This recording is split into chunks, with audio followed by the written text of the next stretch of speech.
Joining us now to get into it is our Steelers insider, all-around good guy. He's super tapped in. It's Ray Fittipaldo from the Pittsburgh Post-Gazette, and he's so important he is sponsored. Brought to you by LGKG, the born and raised Western PA injury attorneys who take your personal injury cases personally. That sounded good, huh, Ray? He's so important, Crowley will butcher the sponsor. The sponsor, by the way, LGKG, the born and raised Western PA injury attorneys who take your personal injury cases personally. Nailed it. You know what? The first time didn't work out so good with the Steelers either. When they took Kenny Pickett, might the second time be the charm, Ray? Shedeur Sanders, 21st overall. What are you thinking? What are you hearing?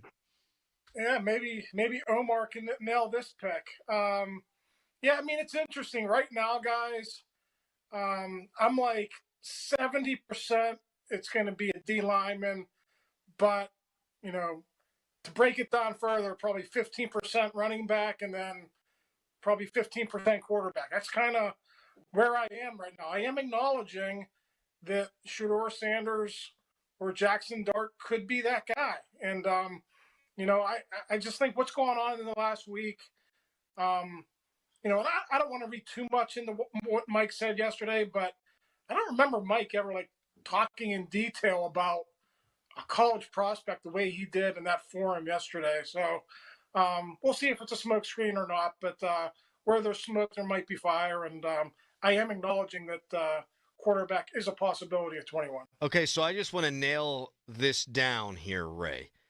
15% if a quarterback is there, or factoring in that those guys might be taken? Yeah, factor in everything. Like, I just think that D-line is probably still going to be their target, but let's see those guys are off the board, or let's say that there's such a high grade on Shedeur Sanders over their D linemen.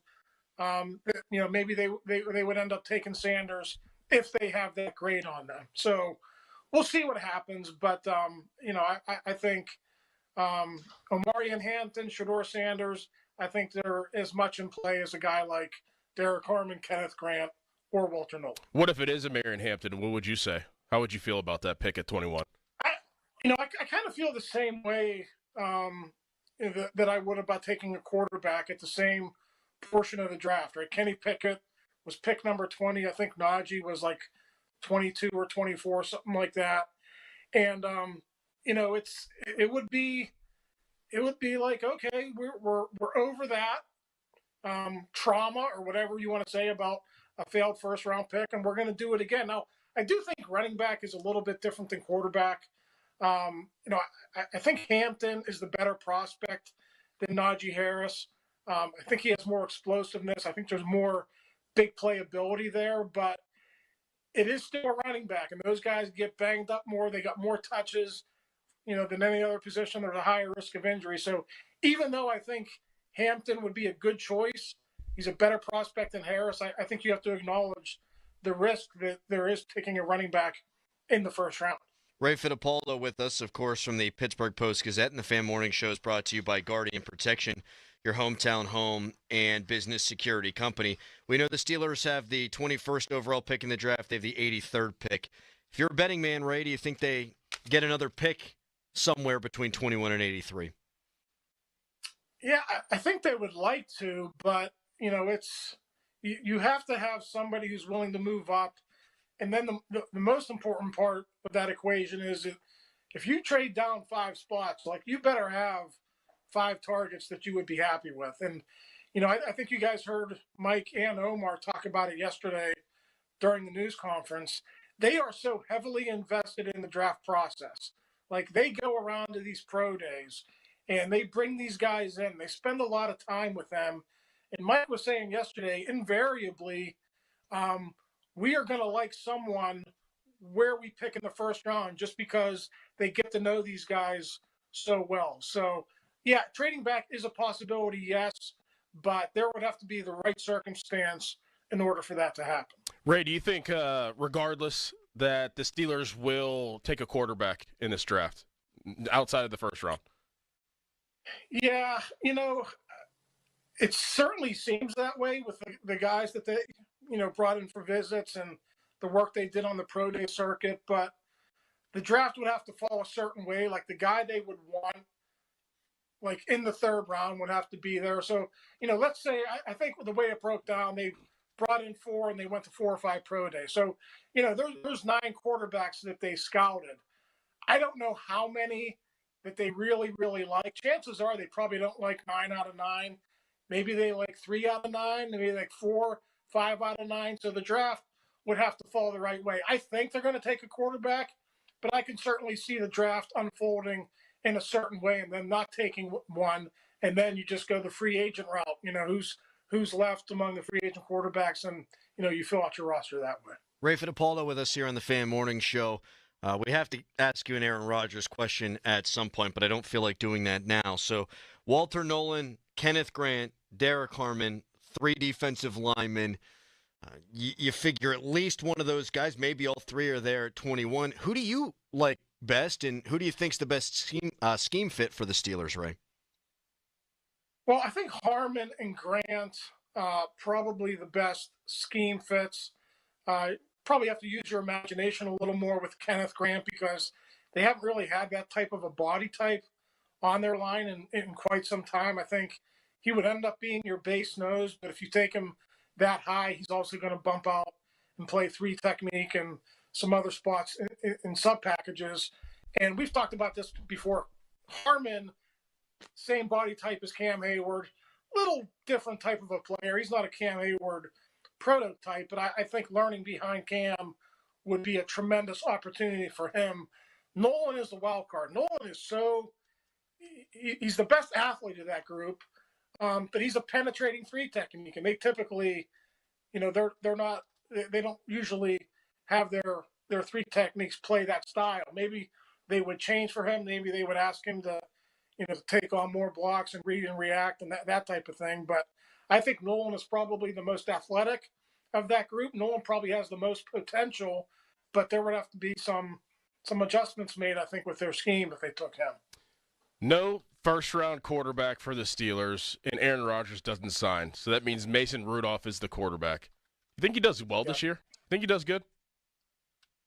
Yeah, I think they can win 8 or 9 games with Mason Rudolph. I don't know if that's enough to get you into the playoffs. I don't know if that's enough to get you a playoff victory, but I do not think that they would be a bad team with Mason Rudolph. Just being around that team, this will be his 6th year in the NFL, 7th year in the NFL, 6th with the Steelers. And just being in that locker room, those guys just gravitate towards him. Even when he was like the backup quarterback, those guys in that locker room just really liked playing for him. So I think there would be that, that good chemistry vibe with him. I think he's a good enough quarterback that they wouldn't fall off the face of the earth if he had to start 17 games. Ray Fittipaldo with us here on the Fan Morning Show. Okay, same question, but with Aaron Rodgers.